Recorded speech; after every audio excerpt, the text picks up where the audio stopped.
Well, yeah, technical gremlins there, so everyone. Did the intro and the sound cut out, so yeah, bit of an odd one. But anyway, what were we saying? How are you, Chris? Everything good? Yeah, I'm good. I'm been busy, really busy. There's that's been coming out lately, so I've been researching all that and finding out who's lying, who's giving out disinformation, and who's telling the truth, and who's walked out the job, and who's like re-signed themselves. It's just loads of like information that's just all coming out lately. So I'm going through all that, and it's just taking time and everything. Time consuming, isn't it? Yeah, it's a headache, mate. I mean, Yeah, like today I was reading about is it Ross Coulthart, and he's going about finding out all this stuff, and it's concerning or something about possibility that these things are from the future and all this. And I find that interesting in the way that I was also reading today about the Large Hadron Collider. They're making a bigger one, yeah, yeah. It's like, and I don't understand why they have to make another one because I think it's America that's doing it. It's going to be huge, like twice the size of what Hedron is. yeah, Um, I don't understand. Do they want to make them go faster? I think Uh, that's the end goal. Yeah, yeah. So find out more. I mean, they found out quite a few things about CERN as it is, but they sort of said about these things create mini black holes, and they make a bigger one. I mean, what's going on there? And this was cool for it. Sort of pinged on me earlier. It's like he's going about future humans and that. I mean, things like this. We're building these massive machines. Is that something to do with possibly what he's on about? You know? I'm. I haven't. I ain't got a clue. I don't. I'm still waiting on the powers that be to give the go ahead for the UFO files to be released. Um, we're hearing about like the JFK files and 9/11 is going to be coming out. The Epstein files sort of came out and then was pulled back in, and then loads of pages got redacted. Um, there's more files for the JFK that's going to be coming out. So they've got all these hearings for all that, but there's no concrete date for the information to come out about the UFO material, which is what everybody was waiting for. This is why all the hearings were set up for in the first place, was so we could get to the bottom of what all this UFO phenomena is about. And all we've got lately is covering other subjects. So it's like I'm getting a bit frustrated, a bit annoyed, a bit pissed off because it's just we're still slogging up the hill to get to the top, and every time we get close to the top, we slide back down, and it's just so annoying. Yeah, Um, so there's all that to contend with, and now I hear that hearings that were supposed to be coming forwards and that lot have been postponed, and then I heard that Lou Alexander and a few others had left the UFO funding institute. They walked out. oh Uh, really? so yeah, there's loads been going on behind the scenes, and I don't understand half of it or why certain things. Apparently, it was over. They asked for funding and they got denied, so they left. Oh, And it's like, well, why leave somewhere? You just carry on fighting. So yeah. I don't know what's going on. So a lot of, I mean, there's that. Was it Congress a couple of months back? They had the guy. Was it from? I can't remember his name, but he was pushing for it, wasn't he? And had this whole disclosure thing going on, and they were trying to get, and it just not happened. Like, going on with it. It's all sort of falling a bit quiet. Yeah, there's too many people trying to stop it.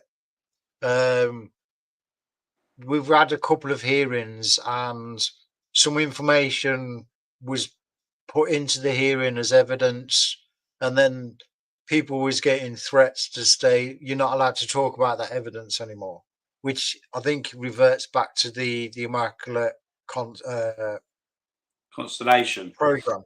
Yeah, the program that came out, and it's like, well, it's already been put into Congress. It's already been put as evidence. So now we're being threatened that we're not allowed to talk about it.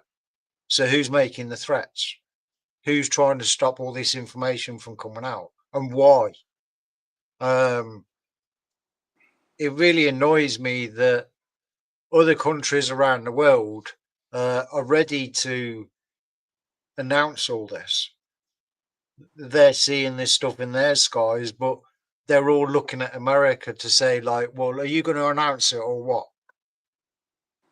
Yeah. Yeah, we're waiting for America to announce this, so then we can put our hand up and say, yeah, we're having the same stuff as well. No, if there's a certain country, then come out with it. Mexico and Peru and all that lot does it. They show all their stuff frequently. People come forward with all their evidence that they're seeing in their skies and put it all on the news and everything, and it's spoken about, it's talked about.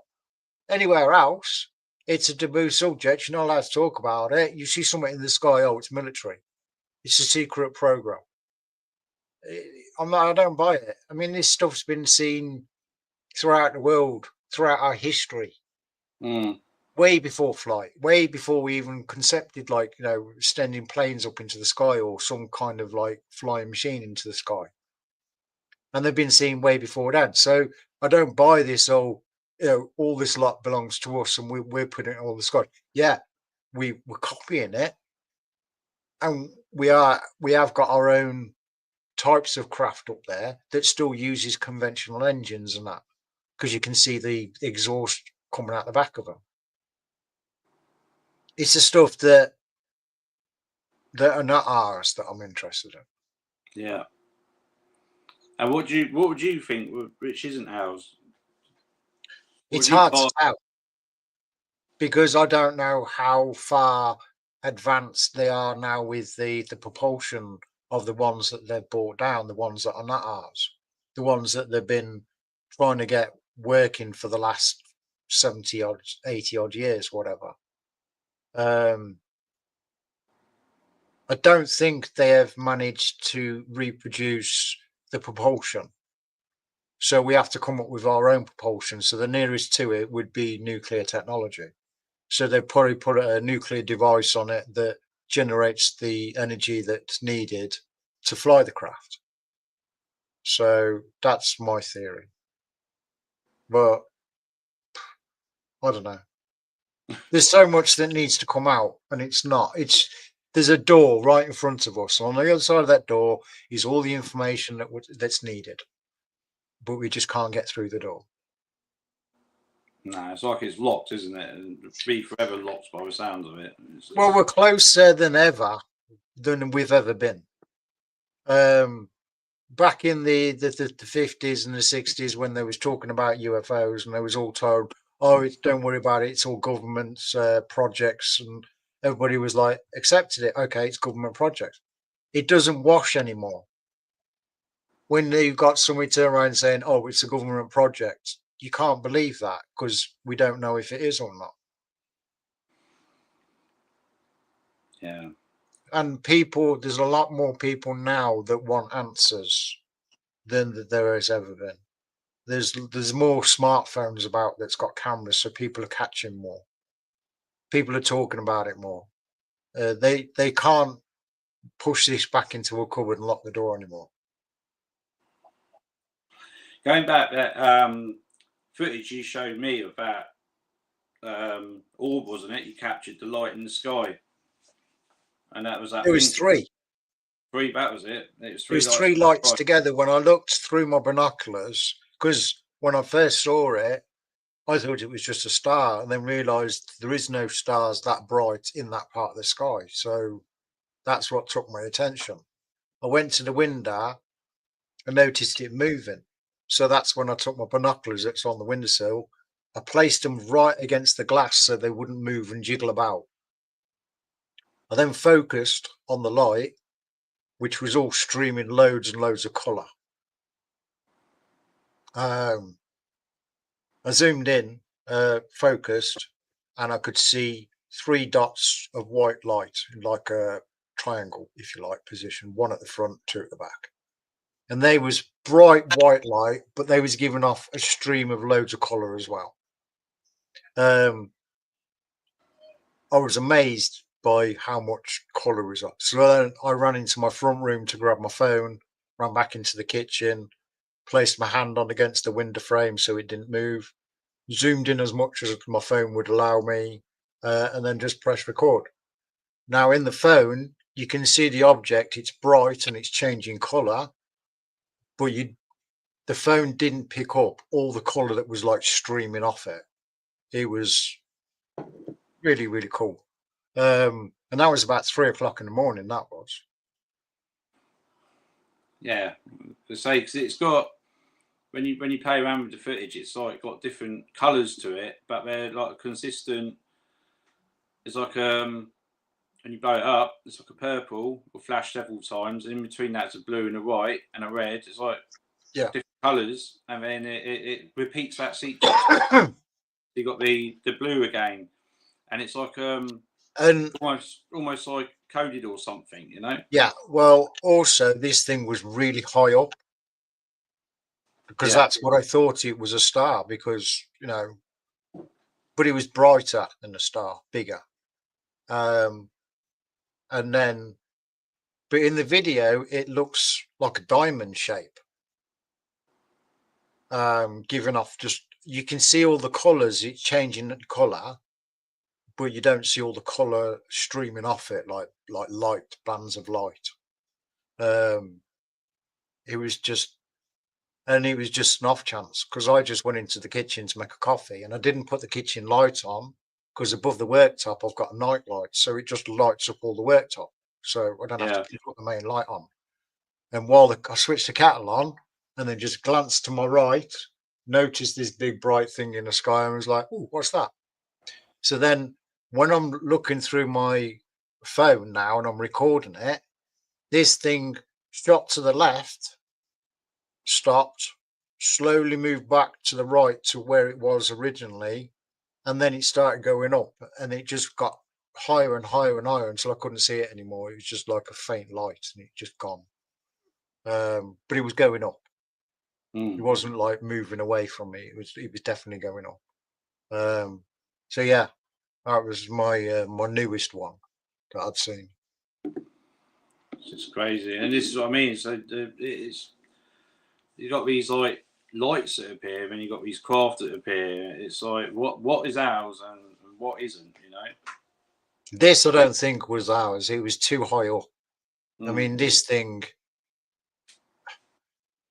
if it was ours, I'd like to see the technology behind it, because it was spectacular. And that's all I can say. It's just out of this world. It was, the light that was coming off it was just phenomenal. It was, I'm trying to, there is a video online where there is a large white object and it's giving off loads and loads of color, and you can see all the light, there's the light streaming off it. It was like that. Wow. But these are like bands of light. But when you looked at the 3 dots of light, they were just bright white light, and then the color light was coming off the white light, if you like. You know, as you look through a prism, when you put a white light into a prism and you come out with a colored light, like that. That's how I could describe it. It was like white light giving off colored light. Wow. Yeah. But yeah, it was. I'd never seen one like it before. And going back to the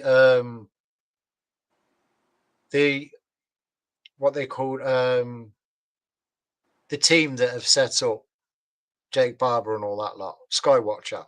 Yeah. Yeah. They came out with 9 new classifications of objects that they've been spotting in the sky.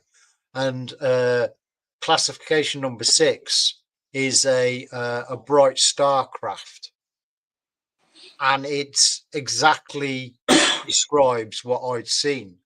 And it was weird because I'd seen that and then sees the video of what they class it as a class 6. And I think I even messaged you saying, Jake Barber said this is a class 6 Starcraft. So I was like, yeah, this is pretty cool. But it's like the other night, I was saying try to my mate. It was like, he came round. It was about 10:30 at night. He was going, and I just happened to glance up, and there's an orange ball of light going right above me. And mate turned around and went, "Oh, satellite." And I was like, "Yeah, it could be, but I've never seen an orange satellite before." Yeah, they're always this stuff, mate. It catches you off guard. It's lately, especially with myself. One example, I was driving in the big truck with new Scanias we got at work, and they've got those. Some of these trucks have got the they've got the full beam on top of the cab. They're really bright. And sometimes they dim them when you're in your car. Well, this thing's got that, so it lights everything up like daylight. So it's about 2:30 in the morning. I'm driving down the 303 up near Wiltshire Way, and I'm coming back on the eastbound carriageway. I'm driving back, and these lights, I'm just prattling around. No one else on the road. I'm just prattling around with these lights, just lighting up the whole night, sort of thing. And I see this great big blooming thing fly across the sky over treetops, and immediately thought it was a bridge with a car going over the top because it's that big, and there was no bridge there. So whatever it was, it's just it's like a creamy coloured white, and there's loads of treetops, and it just drifted over the carriageway like that. And my first thought was that's either a lorry or a car or something going over the bridge. But then there's no bridge deck, so it dawned on me that this thing had no tail lights. It was just one big mass white creamy coloured thing. That was it. And dude, have you got cams in your cabs? Yeah, we can't access them. I've had this before. I've had other weird stuff going on. When we saw coming down the A34, me and Alan driving down the A34, we saw a cat run into a bush, like a wild cat, a big thing like that, had like a brown tail. I saw the arse end of it, and there's a long tail on it. It wasn't a fox, and we see deers, foxes, badgers a lot on the road. That stuff we see, and it's the early hours of the morning, just before there's about sort of sunrise. It was sort of daylight. I think it was last summer, remember rightly, and that was up near Whitchurch in Hampshire. Coming back, this thing's just walked into bushes, and Alan turned to me and said, "See that?" Like that. He's one of these. He's just your typical sort of guy on the job. He don't believe in all this stuff. See that? Like that. I was like, yeah. I was wondering what it was. He goes, "Look like a cat." And so when he said that, it's just crazy. Terry, we already know that there's large black cats in like Derbyshire Peak District, going down into Wiltshire, Suffolk, all that area. So you probably saw that. God knows, mate. It wasn't black. It was beige. It was the arse end of it. I saw. It's like a cream, like a beigey, light, like a dirty white colour. Could have been lynx. It is weird, and it's big. It was bigger than the fox, and when you notice it, and it was sort of just before dawn. So the sun was rising, but it wasn't daylight, but it was enough to see this thing running to. Could have been. I know there was. There's been lynx that have been sighted down there. Could have been, yeah.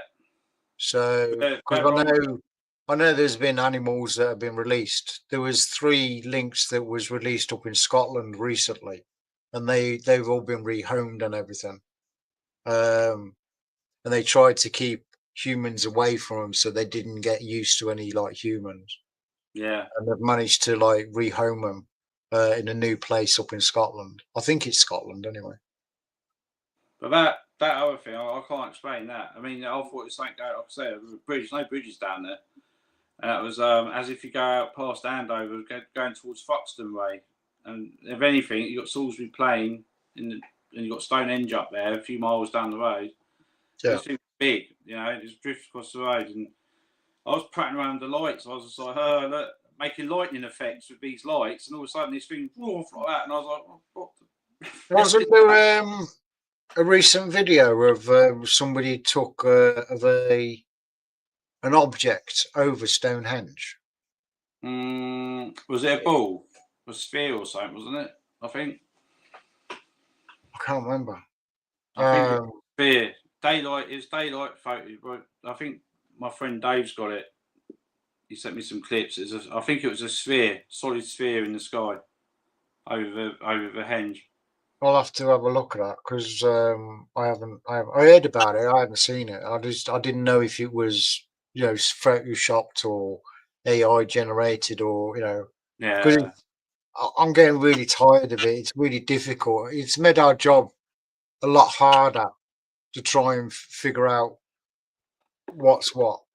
Well, that video I put on my 5 past midnight page with the ball lightning, I had to take that down because that was actually AI. I found out. I should have looked into it first. I've been doing the same. Yeah, I've been doing the same. I've been putting up posts on Christina Gomez's Facebook because I monitor it and that and everything. And I'll put up a post that I found online. You know, I think it's interesting. Think others will like it. And then literally within minutes, I'm getting somebody saying, "Oh, this has been faked. It's been debunked," and that. And then they'll send me a link to show me where it's been debunked or it's faked. And then I'll take the post down. Because, I mean, I have left up a couple of fake posts and put up a marker to say, this is what a fake post looks like. Please be wary. Please be careful and that. Because I think people need educating as well to know what the fakes are as well as what the real stuff is. And I get really annoyed where you'll get somebody that's obviously made an AI generated image and then tries to palm it off as a real UFO footage or something. And that really annoys me. Yeah. It's like, mate, if you haven't seen anything, don't make it up. Right? Go out, look up in the skies. Eventually you'll see something and then you can post that online. Yeah. But just don't make stuff up. It really does my head in. Yeah, it is. Do you know, it's like the other weekend we did this ghost hunt down at the tea rooms, and it's our second visit there, and we got nothing. I mean, the whole building, it's first time round it's dead. This time round, nothing again. And Alan brought all his gear. He's got these expensive cameras. He spent a few grand on them. He's got the monitor set up downstairs. These things on tripods, nothing. We went across the road about 11 to get something to eat, and you can hear some crash and bangs on the camera, and all of a sudden the camera pans over here because it only picks up human movement. It doesn't pick up anything else. And you can see the camera pixelates, so something's walking down. And where people have done investigations there before said that's the area which is active, is the hallway. And this is where the camera turned and focused on the hallway, and it sort of went out of focus and pixelated. We came back. We didn't check the footage till the next day. Alan sent me it. He said, look, I've got this. So that was interesting. And then me and Stephen went upstairs because we kept thinking we heard little taps and knocks upstairs, but no one's in the building. It's just us three. We had the building for a whole night. And we went upstairs. Stephen's a bit of a sensitive, so he's taking his pendulum up there. And for anyone that's watching, Stephen's my brother. He's always been sensitive to spiritual. He's always picked up on it. And he's in this cupboard and he's playing around with his pendulum, asking out questions, and he's answering them, going forward for yes, sideways to no, quite freely. His hand was solid like that. And all of a sudden, the pendulum started like that, just came to swinging around and went, look, just stopped. And he looks at me, I'm filming him, and he said, I don't like this. I said, what's up? He says, I don't like it. The atmosphere's changed in the room, and all his hairs on his neck stood up. So I got out of the chair and I walked over to him, and I could feel it on my arm. My hairs are standing up like what do they call it? Like your pinpricks or something like that on your arm. Yeah, They went goosebumps. up the sensitive side of my elbow here, all the way up around my neck, and right onto my neck like that. And we both left the cupboard. It was only a small cupboard. You couldn't swing a cat in there. It's a storage cupboard. And we both came out, didn't like it. So I got the thermal camera out and I pointed it in the room. And there's a chair, and it's picked up a heat signature on the chair. I asked Stephen, was his hand leant on the chair? And he said, no, my hand on the pendulum swinging out, and he's leant up against the door frame. So there's this one heat signature we picked up on. So I put my hand on the door and on the next to the chair to see if the heat source remained. And after about 6 to 10 seconds, it sort of left. The heat source from your hand signature just disappeared. Went back to the cupboard. The heat source is still there on the chair. The rest of the room is blue, which is cold. Stephen was stood there and he said, I'm getting a cold nose. Just my nose, tip of my nose is going ice cold, like on a frosty day. So I said, stand there a minute. I put the thermal on his face, and the rest of his face is okay. Around here is a bit blue. The right ear was green, which is really cold, and it was showing up on the thermal. I said, something's wrong with your ears. He said, it's just his nose, it's the tip of the nose. Went downstairs and he felt fine. Just went out that room, and we seem to think where groups have been there before, they've been using the Ouija board in that one room. Yeah. We think they've conjured something up. And it seems that he's had it before in investigations where something nasty will come through and it'll leave the board and it'll go somewhere in the place. And yeah, well, you've got to close the board down, ain't you? Yeah, someone hasn't closed it down, and so we think a negative energy, whatever it is was in there, and whatever was making the pendulum swing may have been friendly. We don't know, but it's just weird. I was watching it, and it's like someone just put their hand around this crystal like that and just made it stop. It was so freaky. But the rest of the night, nothing happened. That was it. It was dead. It's like a mill pond. But that little 2 hours we were upstairs, the atmosphere was charged and electrical. It was so strange. Where I live in West Wales, they've got a university. It's basically the first university for Wales. Mm-hmm. Prince Charles went there to university. Anyway, it's all being renovated at the minute. But I was wondering if I could get permission for you to come over and do a hunt through that building. I mean, the history of that place. It's I've walked through it, and the place is really spooky. It's like, and you go up a stone spiral staircase, and there's all like writings on the wall from all the old students that used to be there. And at first, it used to be just men that went to this university, and eventually they allowed women to go. But there's all these writings on the wall, and it goes back to like 18, 17, somewhat, whatever.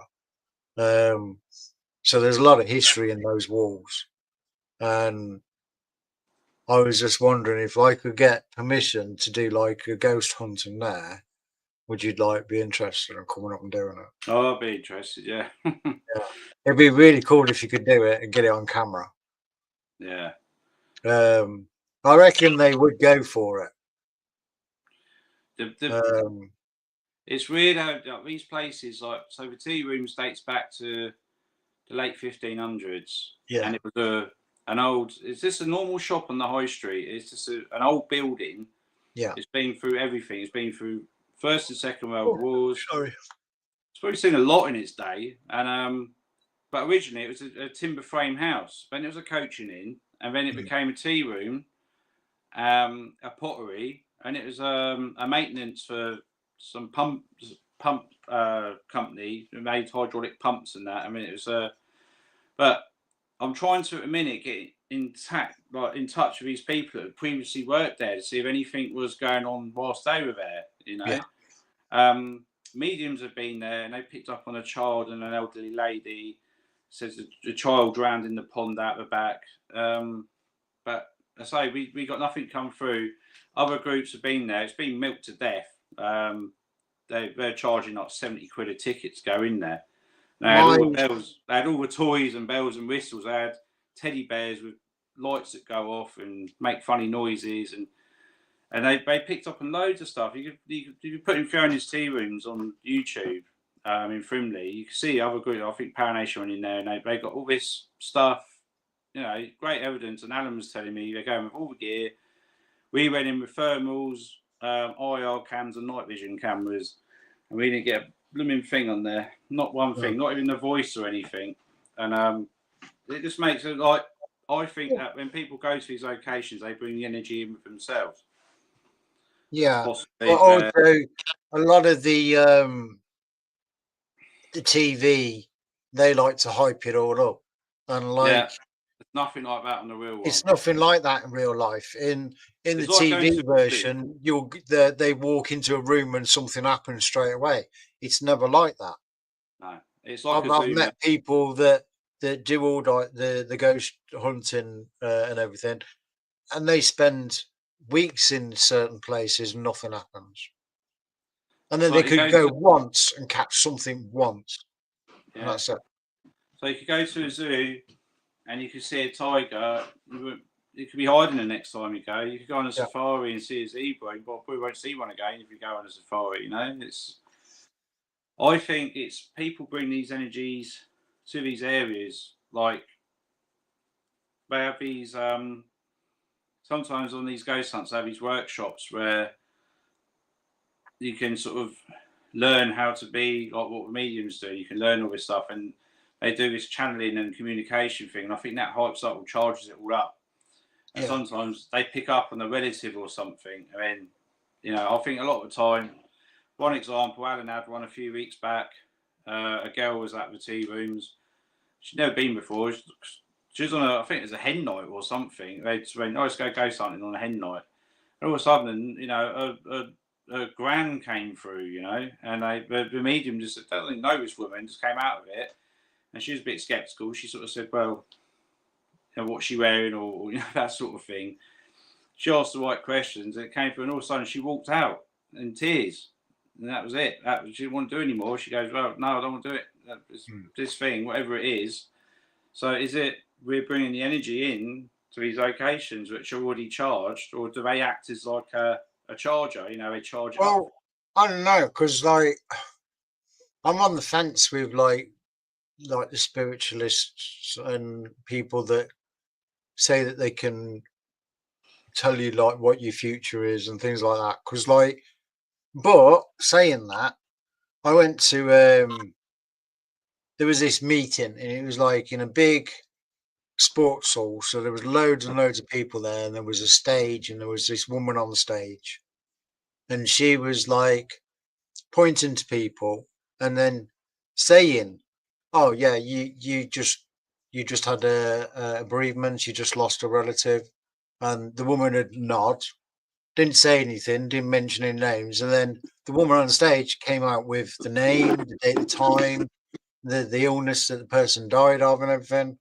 And I was just listening to what this woman was saying, and then listening to what the audience was saying, and they weren't giving her any information or nothing. She was telling the audience what each person that she was like interacting with, and she would say, I was like, how does she know all this? And then like she turns around and says, oh, I've got an oldish lady that's standing next to me now, and she's looking for somebody called Gary and that.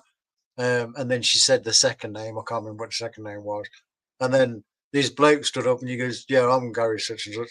Oh, there's a little old lady here. And it's like saying, and then started going into a story about a jar that's kept in the pantry in her kitchen that's got letters in it. And there's a letter in there for him. And he said, well, when I go home, I'll find the letter and all that. I don't know, you know. But she said there's important information in the letter that he needs to read to save his house, because he was having problems that he couldn't afford to keep his house. And they think it was probably like a will or something, and he's in the will and it will help him with finance. But it was saying this woman on stage saying, yeah, there's a there's a letter in a tin in the pantry in my kitchen, and it's for you. So I would like to have found out if you went and found the letter, you know. But after that, it sort of made me think, what if there is something to it and I'm just ignoring it because, you know, it's easier to put it out as something I don't understand, which I understand people having the same feelings about UFOs and aliens. They want to see proof. They want to see hard facts. I'm the same when it comes to like people that can like read minds and things like that, you know, or telepathy and things. I haven't watched the telepathy tapes yet. I am going to sit and listen to them all because everybody keeps saying to me, Chris, you got to watch, you got to listen to them, you got to listen to them. There's loads of information in there and everything. So, because I just put it down as like, oh yeah, I don't believe this. So, but yeah, I'm slowly changing my mind on a lot of stuff. That I think I'm just open to anything at the minute. It's like, yeah, an experience or something. I'm straight at it. Like, what was that? But you see, back in the 80s and the 90s, when I was gathering my information, it was really hard to research it and get the information. So a lot of the stuff I just put on the back burner and just left it, you know, because I couldn't get any answers. I couldn't get any information. And it's only now, with the information that's being released and people are talking, that I'm starting to get answers now for the questions that I was asking back in the 80s and the 90s. So, you know, and I'm starting to believe a lot of things because, like, you got people are talking about psionics. I heard about psionics years ago, but dismissed it because I couldn't get any information on it all. And now it's all coming back out again in the open. So now I'm starting to pay attention to it because there's more information this time. So, and I'm finding that with a lot of stuff as well. I still argue the case that we're living in a simulation. I don't believe that we're living in a simulation at all. Yeah, something to that, isn't there? It's. I mean, yeah, but they're saying how that, to sort of go about that conversation. But mate, honestly, you're talking, you're getting into like quantum physics there, and I get a headache from quantum physics. A good friend of mine I go to the pub with, not so much anymore because he's just had a little kid, but he's well into all that, and we're being there till 11 o'clock at night in the beer garden. Oh yeah, He'd be smoking away, and he's a few years younger than me, and he'd just be going on about all this, you know, we're living in this, we're living in that. And he's quite a clever guy, you know, he's really into it all, and he'd be telling you all this stuff. And he listens to a lot of Joe Rogan and stuff, and I'm like there going, yeah. I'm just agreeing with him because I've got nothing to bring to the table on that one, and I openly admit that. I mean, I find it interesting, but I just have nothing on it, you know. And I'll sort of chat to him about UFOs and ghosts and that, and he's like, yeah, that could be, you know, in relation to this and that and things we're seeing. I'm not like there going, yeah. I mean, he's back on. He's going off on one. He's just too much into it for me to have a conversation with him. I have been in some really deep conversations with people over the years where, like, we're staying up for hours just talking about anything. But the real good ones were getting into like the quantum side of stuff, and the what ifs. What if we could do this? What if we could do that? And we talk about time travel. We talk about different realities. We talk about portals. We talk about it all. There's no evidence to it, but we still talk about it and try and figure out how certain things would work. And I swear I would come out of my mate's house at the early hours in the morning and my head would be throbbing because the amount of thinking that I'd be doing. That's exactly the same as what I get. And he'd be, you know, on about the drug. I think what's that guy?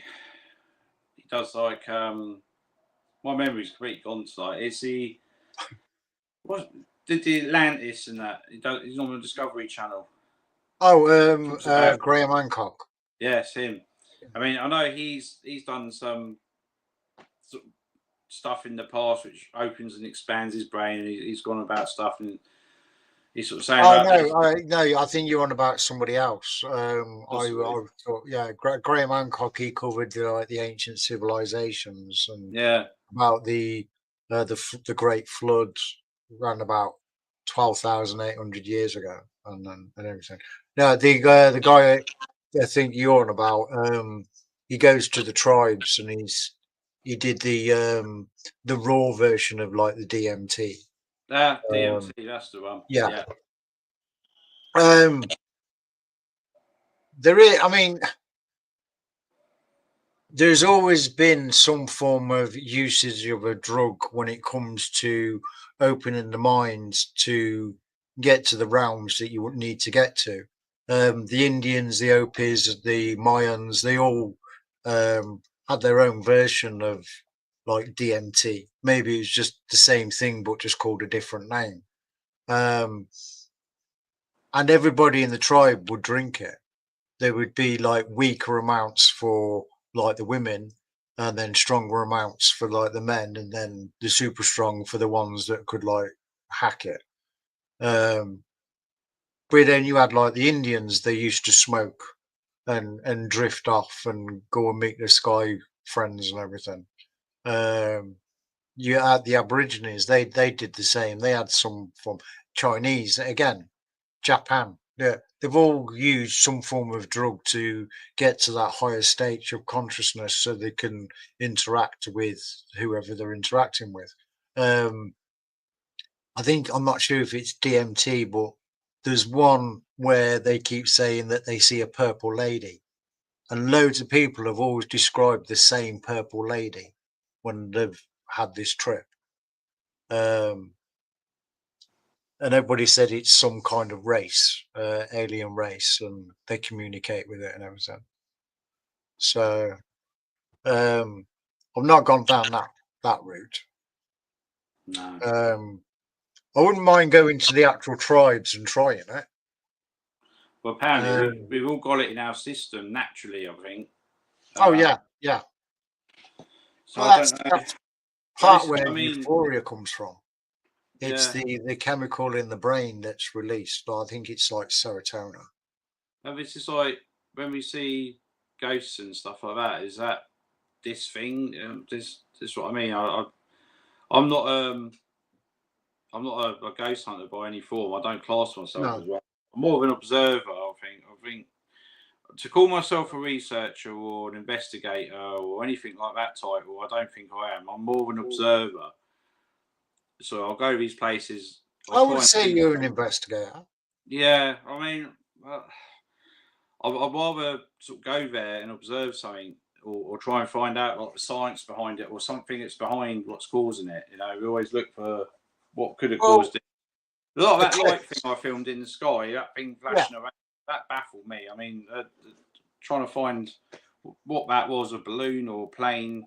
Um, No. I have seen other videos yeah, showing very, very similar what you caught on camera. So but you go back on like the flight apps and all your apps, and you can go back in time and time date all that, and nothing was in the sky at nothing that was in the point. sky. No. So Was it a um, balloon? No, it's going back and forth. I mean, you saw the video. It's going back and it's blinking out and in, and yeah, it's strange. but I did the Again, same with that video that I got.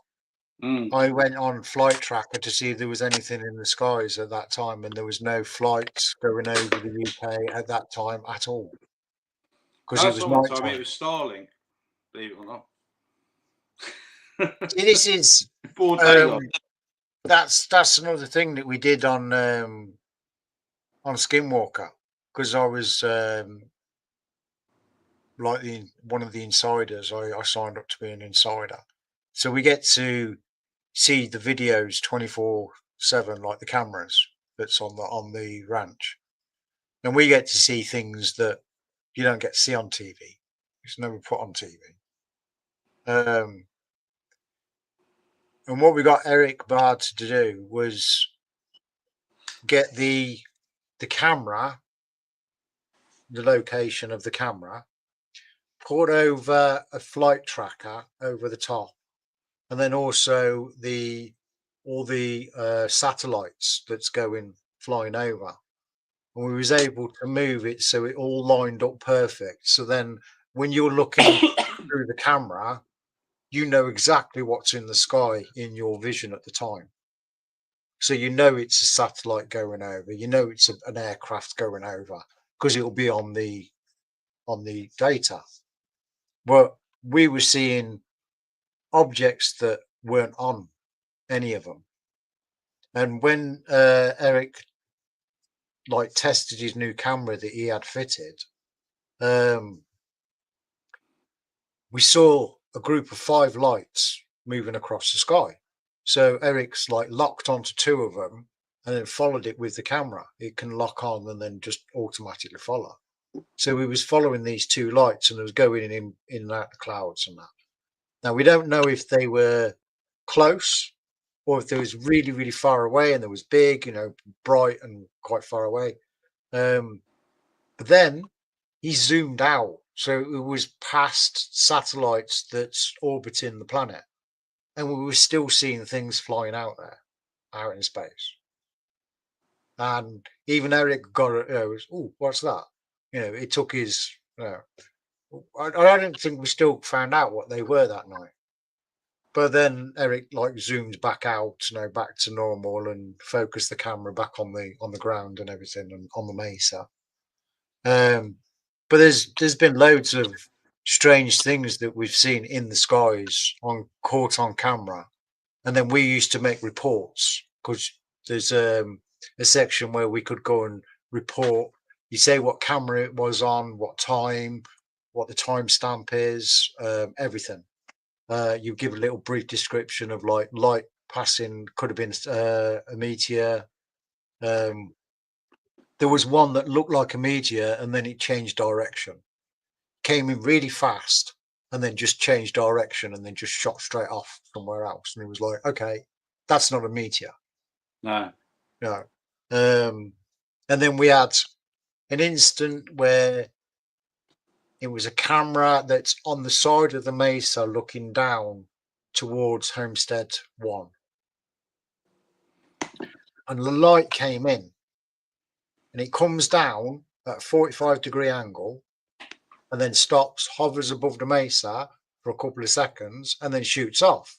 And then literally about 3 minutes later, it happens again. Another light comes in, comes straight down, stops, hovers for a couple of minutes, and then shoots off in exactly the same pattern as what the first one did. And we got both of those on camera, and everybody that was in the chat that we all used to just chat to while we're monitoring the cameras, we all said, what the smeging hell was that? So we all jumped in and made our reports about it. But that was never shown on TV. It's never been shown on any of the, and apparently Eric and I can't remember the owner at the minute. His name escapes me. Brandon Fugel, that's his name. Apparently they were standing outside at the time watching these objects. I've yet to confirm that with Eric next time I talk to him, but I wanted to know about those lights and what they were, because we didn't get any explanation. We all made our reports. The videos was made of it. I made a copy of the video that I've still got, and it wasn't on any of the TV shows. It wasn't on any of the programs or nothing, which is a bit annoying, because it was one of the better times where we actually seen something that we couldn't explain. Yeah, it's sort of quite interesting. I mean, I was listening to a podcast about 3 hours long. I think it's Lex Friedman or something. They're chatting about is it Travis, the doctor that's on there, the blonde-haired guy, Yeah. And he's saying there's a lot of stuff I haven't shown on TV because Yeah. the people on the TV show don't find it interesting. They sort of want to show you the things to keep the audience there. They Right. want to show all the experiments that they're Yeah. doing, but they're not showing what the results from the experiments are like bringing. There's a lot of lights that even when they don't do the experiments, there's a lot of stuff that shows up on the ranch, and that they don't even have to do an experiment. I mean, they caught a sphere, and it was like only caught on one frame of a video that was being like shown live. It just appeared and disappeared straight away. And when they were analysed the video, it popped up and there's a sphere that was like hovering off the ground, and they think it jumps like dimension. It just came into ours for a split second and was gone again. I mean, I don't really want to go too much into it, but I had a phone call this morning from our friends in the US. Robin rang me up. Yeah. So our time is about 8 a.m. and on Sunday Yeah. morning, I'm in bed. I'm fast asleep. I woken up and I thought, first thing I need is a coffee. I've come in here, made a coffee, and the Facebook Messenger thing started ringing. I'm like, who's ringing me at this time of the morning? I've gone in the lounge and it's Robin. I'm like, like that. So I said, I'll tell you what, I'll have my coffee and I'll ring her back. So I rang her back about 8:30 our time. She sent me a message saying, I need to speak to you urgently. I'm down on the beach. I'm like, okay. I rang her back. It's about 4 a.m. their time over there on Long Island. Yeah. She said, me, John and Jerry on the beach. Another lady with them, another researcher. And they're filming, John and Jerry are filming these lights. They're going berserk over the water. They've got them through their cameras, all their, I mean, they've got 30 grand cameras. Oh, yeah. £8,000 cameras. They've got these things tuned in on the sea. They're picking up these lights on cameras and they're seeing them as well with their own eyes. She said she's gone to the RV to have a break because there's sort of stopped, there's pausing activity or something. She went to the RV. She's walked into the RV. This orb of lights followed her in. And she's like, what? Like that. And she said, in her head, she said, there's a thing that said, don't be afraid. Don't be alarmed. Like that. And she said, as quick as it appeared, it went back out through the exit and off again. And she sent me a message. They've got cameras on this RV, and I think they're going to go through it and have a look to see if this thing, they've got it on camera. I was going to about say, yeah, they've got a couple of cameras on the outside of the RV. I've got loads, and Jerry's, I could hear Jerry's excitement in the background because I could hear him shouting, "There's another one!" like that, and they're calling these lights coming out of the sea, and I'm on the phone. Mate, I wish I was awake this morning because we could have joined them and we could have seen this all live on camera. Robin's telling me with all excitement, this thing came into the RV, and I'm like, Jesus. She goes, I had to tell you that. When are we interviewing them? Did you say June? Yeah, next month. So this episode is pretty much a catch up. It's only a short one. Yeah, but I want to see if they've managed to like get that orb that followed Robin into the RV. If they've got that on camera, that's awesome. John's sending me the Google Drive with the footage on there, so that should be interesting. Having a look at that. Yeah. But from what I gathered, as I say, I could hear him in the background. There's another one. You know, they could hear these things coming out with water, and he's got his toys trained on it, and they spent all this money themselves. It's all their retirement funds and all this gear. Well, what gets me is they've come up with the term gravitational lensing, and what baffled me was the radar that sent out the signal. And then it normally hits something, and the signal comes back, and you know that there's something there. But when they did it on that light that was above the sea, the radar did 3 or 4 rotations before they got the signal back. It's like the signal went out, it was absorbed by this light, whatever, and then sent back at a later time. And that's what really baffled me, because I was trying to get my head around it. And then when they explained about gravitational lensing and that lot, then it made sense. They've got wave bands as well. It picks up on the light measurements. They've got a thing they can point at the object and it emits sound, so you get sound coming back. Yeah. See, what they're getting lately is what they're calling is a threat level assessment, which is they're pointing their gear at these things, radars. Recently, they're filming this. For example, they're filming a boat. So these cameras, for anyone that's not seen their work, are focused out on the sea, sort of horizontal on the sea. Yeah. And they get these strange lights appear. Now, there's a boat with a mast. It's just sat there. This big orb lights up just above the mast. It's early hours of the morning. I don't think anyone was on the boat. I think it's just parked up or something. I'd like to know if the captain or anybody on the bridge saw that hovering above. Well, this is a sailboat. It's just it's not in the dock. I think it's just anchored off the bay, because I think people park up on this island and sort of just leave their boats there. Like, we got little harbours over here. I think they just park their boats up. I don't think anyone was on it, but this bright light just shone out, just appeared above this mast. I've seen the video of it, and it just goes out like a lamp. There's a bling on like that, and they're like sending this radar out, and it appears somewhere else, trying to avoid the wavelet thing they've got. And the next thing you know, another occasion they were paralysed on the beach, and this light was affecting their NR goggles. You know? Yeah, they both collapsed on the beach, and they said that they couldn't feel the legs for a short time. And then that's when they went running back up the beach towards Robin, and Robin was asking what was going on with them. But what I find really interesting is that the one person that's been affected out of all of them that go down there is John. Yeah, he's had a lot of strange things happen since he's been investigating into this, and it seems to be every time he's there, these things are attracted to him.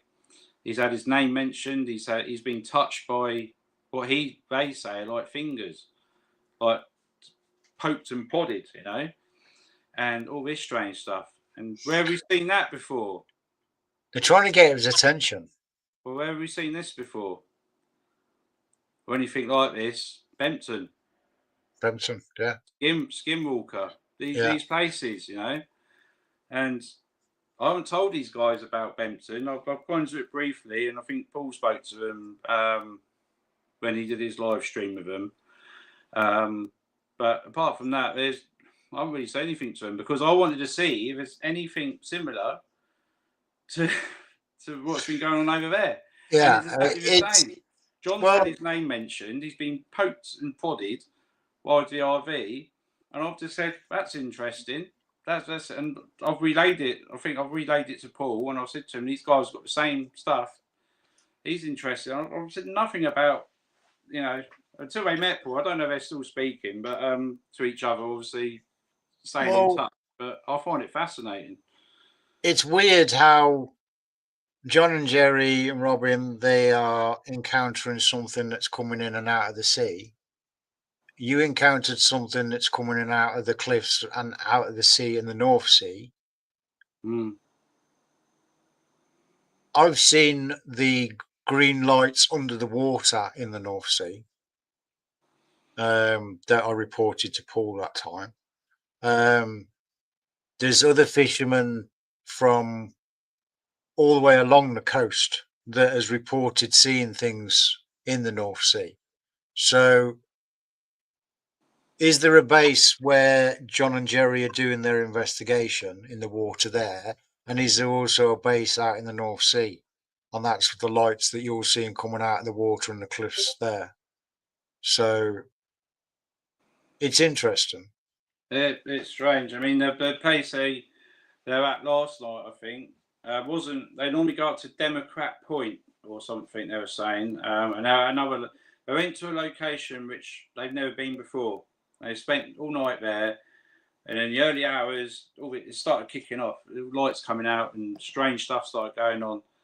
The light in the RV, and they've never been to this location. and they said that normally Democrat Point they park up, but that night they decided to go to a different location, and maybe it's a location which doesn't get, again, like with Bempton, a lot of footfall in certain locations there, but things are being reported. This is like what Paul was saying. But at night time, this Long Island, it stretches for miles. It goes on and on. It's just one long. That's what it's called, Long Island. But there's Fire Island, there's Long Island, and it's off the state of New York, and it's just one big island. And they go there. They go to different locations. But last night they saying that this was the most active point of what they've ever had, and they've got it all in the Google Drive, and hopefully we'll send it. But we're going to get them on next month. Set up with them and have a chat, get a catch up with them. But I find it all interesting what these people are getting, and they've got no budget. They just spend their own money on all this stuff. Yeah, that's another thing that amazes me. Yeah, there's no fakery in it. They're just saying, look, it's like an addiction. It's like I bought a Psionics camera and I've bought a thermal imaging camera because I've seen things and I've recorded things with just normal cameras, and I'm like, well, let's try and get something better, you know. Someone's just knocked at my door. Let me just go and answer that. 2 seconds. Yeah. I did put up a note saying no, don't knock, don't answer. 2 seconds. Right. Yeah, we go back to the fire and say for anyone that's not seen Nightcrawler, we suggest you should look into it because their research is something else. A lot of their money is spent on this gear, and it's just purely because they've seen stuff and they want to find out what this stuff is. You know, they don't have a TV show with big budgets. They just have got their own money. You know, and just like myself, I mean, I haven't got a massive budget. I mean, I'll go out to these locations with just a camera or whatever I've got really, not me a torch, and got our apparition, you know. I don't know if I can find on here. Plenty of people probably seen it by now. But it's like this here. Left of the screen, this is just recorded on a Sony camera. You see this figure appear there. That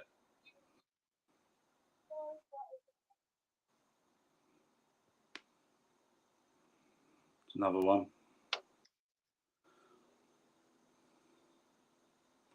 When that was recorded, you could hear a door shut. There's no door there. And that's just recorded on a tripod in a Sony camera. This was recorded.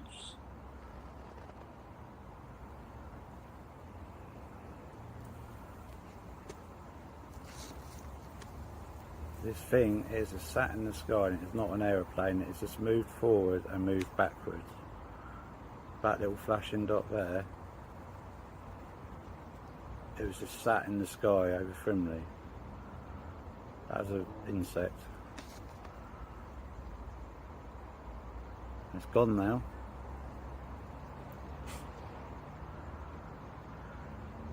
There it is again. It keeps on disappearing. Now, I've just been watching this and I've had to run upstairs to get my camera phone. Hey, look at that. I wasn't showing that video. Yeah, somebody had a neighbour knocking on my door going, "Are you free?" I go, "I'm actually doing a live show." It's like, "No, I'm not free." Right. I'm going to close this down in a minute, Chris. It was just an hour tonight. It's just a catch up. It's just what we're going to do for anyone watching is going to be a monthly show whenever Chris is free, and we're going to hopefully get guests on and cover what's going on in the media and chat about all things strange and that. Yeah, it's been fun. We've caught up on a few little bits and pieces. There's going to be more hearings coming out, and I think you're doing some more sleuthing it. You're going to be going out to more places to do your so we got equipment and that. We've got a year-long study going on. Myself, Alan Chappell, and Dave Monday, and Stephen Brown. If he pops along, he's quite not with work and that. Don't really can. And we're going to check out these locations and just see what we can get. I mean, we're going to do a year-long study in it and hopefully file it all up and get some results or something. But hopefully, I mean, going forward with this show, it's going to be one show a month, and I think we're kicking off. Well, this one, there's just an update, and next month we're going to be chatting to the Nightcrawler guys, and hopefully get some of this footage that Jay got, which we were just chatting about. Yeah, it'd be interesting to see it. Yeah, because like I adore the work that these guys do. It's proper scientific work, you know, and it's getting a lot of people interested. He's getting a lot of interest from like FBI. They've got in contact with them and other organisations, and no, that's all falling silent now. oh, they walked away now. Yeah, so they had, I think, what she's saying, we had like a donation from someone who was contributing, and then that stopped, and then all of a sudden they're sort of back to forking it all out themselves and that, but they're still going to do it. They're still going to try and find out what all this is and what it's all about. So do you reckon somebody's put the stops on it all to try and stop them from doing it? Me personally, I think it had a bit of media hype, and everyone sort of got involved, and now it sort of died down a bit. That's my conclusion anyway. Not to any fault of their own. I think they appeared on the What's Cool Fart show, and someone went, "Oh, hello," like that, and just threw them a load of money and try and get, I don't know, sort of like nuts and bolts evidence, and then all of a sudden sort of went on, yeah, okay. Maybe pulled the plug because I don't know the ins and outs. I'll try and catch up on them and see. I noticed as well that I haven't seen anything negative about what they're doing. No, everybody that I've spoken to has always got something good to say about how well they're doing the job. You know, how much data they're collecting and everything. And I haven't heard any trolls online saying, "Oh, it's rubbish what they're doing," or anything. I haven't read anything like that. So Mick West, wasn't it? Oh, I don't know why? What's he said? Oh, I think the last time he spoke to them, they didn't quite agree on what he was saying. Some of the stuff they've got, but yeah, well, I don't like Mick West. No, I know that. Yeah, we don't get on. No. Well, so there's got to be a skeptic everywhere, isn't there? And yeah, but there's skepticism, and then there's being paid to lie to people. So you know what I mean? Yeah, that's fair enough. So, well, what we do then, Chris? I think we'll shut it down, mate, and yeah, we'll catch everyone next month. I'll post an advert up when that's ready, and yeah, Chris, just let us know when you're ready, and I'll chat to the guys and make up a date. I'm always ready, mate. I'm always here. Live online. Later. All right. All right, guys. Thanks for tuning in. If you tuned in, and Chris, take care. Enjoy the rest of your weekend. All right, bud. See you later, everyone. Have a good weekend, Bye-bye. and I'll chat to you soon. Bye bye.